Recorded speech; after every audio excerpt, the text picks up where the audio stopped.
আপনারা জানেন যে আজকে রাজধানী ঢাকায় কেন্দ্রীয় শহীদ মিনার ছাড়াও কিন্তু আরও দুই জায়গায়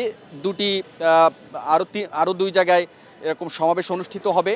বিশেষ করে ছাত্রদল তারা শাহবাগে সমাবেশ অনুষ্ঠিত হবে তাদের, এবং অন্যদিকে আপনারা জানেন যে সোহরাওয়ার্দী উদ্যানে সেখানে জুলাই স্মৃতিকে ধারণ করার জন্য সেখানে নানা আয়োজন রয়েছে, সাংস্কৃতিক অনুষ্ঠান, সাংস্কৃতিক পরিবেশনা, সাইমম শিল্পী গোষ্ঠীর। তো সব মিলিয়ে আজকে রাজধানী ঢাকা কিংবা সারা দেশের মানুষের জন্য এই দিনটি অত্যন্ত গুরুত্বপূর্ণ, এবং এই দিনকে ঘিরে গোটা দেশের মানুষের অপেক্ষা রয়েছে। কারণ আজকে বাংলাদেশের আগামীর বাংলাদেশ কেমন হতে পারে, আগামীর বাংলাদেশের সূচনা কেমন হবে, এবং আগামীর বাংলাদেশ কোন পথে হাঁটবে, পররাষ্ট্রনীতি এবং আমাদের সমুদ্র সম্পদকে কিভাবে ব্যবহার করা যায়, স্বাস্থ্য, মানুষের স্বাস্থ্যকে কিভাবে আরও ঠিক রাখা যায়, মানুষের খাদ্যের যে সরবরাহ সেটির পররাষ্ট্রনীতি কী হবে, এই সামগ্রিক বিষয়গুলো কিন্তু আজকের জাতীয় নাগরিক পার্টির যে ইশতেহার সেখানে উঠে আসবে বলে আমরা এরই মধ্যে ধারণা পেয়েছি। আমরা এখানে দেখেছি যে দেশের বিভিন্ন প্রান্ত থেকে অসংখ্য নেতাকর্মী আসতে শুরু করেছেন, যদিও বিকাল 4টায় সমাবেশ শুরু হবে, যার কারণে এখনও পর্যন্ত মানুষ ছড়িয়ে ছিটিয়ে থাকার কারণে কেন্দ্রীয় শহীদ মিনার অনেকটা ফাঁকা। তবে আমার আশপাশের চিত্র একটু দেখাতে বলবো, যে এখানে গণমাধ্যম কর্মীদের পাশাপাশি এখানে আইনশৃঙ্খলা বাহিনী ব্যাপক উপস্থিতি আমরা লক্ষ্য করছি, এবং এই উপস্থিতিকে ঘিরে এখানে দেখছেন যে ব্যাপক প্রস্তুতি রয়েছে যেন মানুষের কোনো ধরনের ভোগান্তি না হয়, এবং কেন্দ্রীয় শহীদ মিনারের আশপাশের সড়কগুলো যাতায়াতে বেশ খানিকটা রেস্ট্রিকশন দেওয়া হয়েছে যে কোন সড়ক দিয়ে আসতে পারবেন আর কোন সড়ক দিয়ে আসতে পারবেন না। তবে একটি বিষয় না বললেই নয় যে যেহেতু ঢাকা মেডিকেলের একেবারেই দ্বার প্রান্ত এই কেন্দ্রীয় শহীদ মিনার, যার কারণে অ্যাম্বুলেন্সগুলো, রোগীদের বহনকারী অ্যাম্বুলেন্সগুলো এখানে ক্ষণে ক্ষণে আসছে, এবং সেক্ষেত্রে যেন কোনো ধরনের বাধাবিঘ্ন তৈরি না হয় সেই ব্যাপারটি কিন্তু আইনশৃঙ্খলা বাহিনী এখানে খুব সতর্কতার সাথে লক্ষ্য করছেন। আপনারা দেখছেন যে কেন্দ্রীয় শহীদ মিনারে এখনও কিছু প্রস্তুতির কাজ বাকি রয়েছে, সেগুলো তারা সেরে নিচ্ছেন। আমরা আরও দু একজন যারা বিভিন্ন অঞ্চল থেকে আসছেন তাদের সাথে একটু কথা বলার চেষ্টা করব যে এখানে কিভাবে তারা এসেছেন, এবং গতকাল থেকে এখানে অনেকে আসতে শুরু করেছেন। আপনি কোথা থেকে আসছেন? আসসালামু আলাইকুম, বিসমিল্লাহির রহমানির রহিম। আমি বরগুনা জেলা অন্তর্গত আমতলী উপজেলা থেকে এসেছি।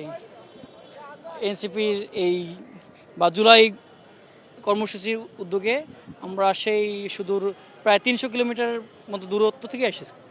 কেন এসেছেন একটু বলবেন? এটা হলো আমার মনের টানে এসেছি, আমি সত্য কথা, এখানে আমি মনের টানে এসেছি। কারণ এই যে বাংলাদেশের যে নতুন একটা পরিবর্তন হয়েছে, এই পরিবর্তন আমরা সবাই বাংলাদেশের এই পরিবর্তন যুক্ত হতে, এই মনের টানে আসা। এনসিপির কাছে কি প্রত্যাশা, সে প্রত্যাশা এক বছরে কতটুকু পূরণ হয়েছে? আসলে হয় কি, আপনি দেখেন বিগত বছর যত দল ছিল আসলে তারা কেউই তাদের কথা রাখেনি। তো সেক্ষেত্রে এনসিপি নতুন সে সবেমাত্র এসেছে, তো তাকে সুযোগ যদি না দেওয়া হয় তাহলে তাকে বিচার করা কঠিন হয়ে যাবে। কারণ আমি ভালো না মন্দ এটা বিচার হবে আমার কর্মের মাধ্যমে। সে তো কোনো কর্মে শুরু করতে পারে না, এখন আমি যদি তাকে প্রশ্নবিদ্ধ করি তাহলে সে সুযোগ পাবে না, তাকে সুযোগ আমাকে দিতে হবে। অসংখ্য ধন্যবাদ। আমরা আরও একজনের সাথে একটু কথা বলবো। আপনি কোথা থেকে এসছেন এবং এখানে এসে আপনার আসলে কেমন অনুভূতি? আসলে আমি মিরপুর 10 জোন এলাকা থেকে আসছি। আমি আসছি এই এনসিপি আমার মানে মনোনীত খুব ভালো দল, কারণ যেহেতু তারা ছাত্র ইয়ার থেকে আসছে, আন্দোলনের থেকে এই দলটা আসছে। আর এদের হাত দিয়েই আমি চাই যে বাংলাদেশের নতুন প্রজন্মর পরিবর্তন হোক। আমি এই প্রত্যাশায় এখানে আসছি, যে আমি এখানে এই জন্য যোগ দিছি কারণ আমি এই দলের একজন কর্মী, ঠিক আছে। আমি মিরপুর 10 এলাকায় থাকি, আমিও জুলাই যোদ্ধা ছিলাম, সহকারী ছিলাম। এখন এনসিপি যে আজকে ইশতেহার ঘোষণা করতে যাচ্ছে, তা আমি আশা করি হয়তোবা বাংলাদেশের সমস্ত মানুষের একটা গ্রহণযোগ্যতা এই ইশতেহারটা হবে ইনশাল্লাহ, আমি এই আশা করি। যে অসংখ্য ধন্যবাদ। আমরা কথা বলছিলাম দেশের বিভিন্ন অঞ্চল থেকে আসা এনসিপির কর্মী সমর্থকদের সাথে। আমরা এখানে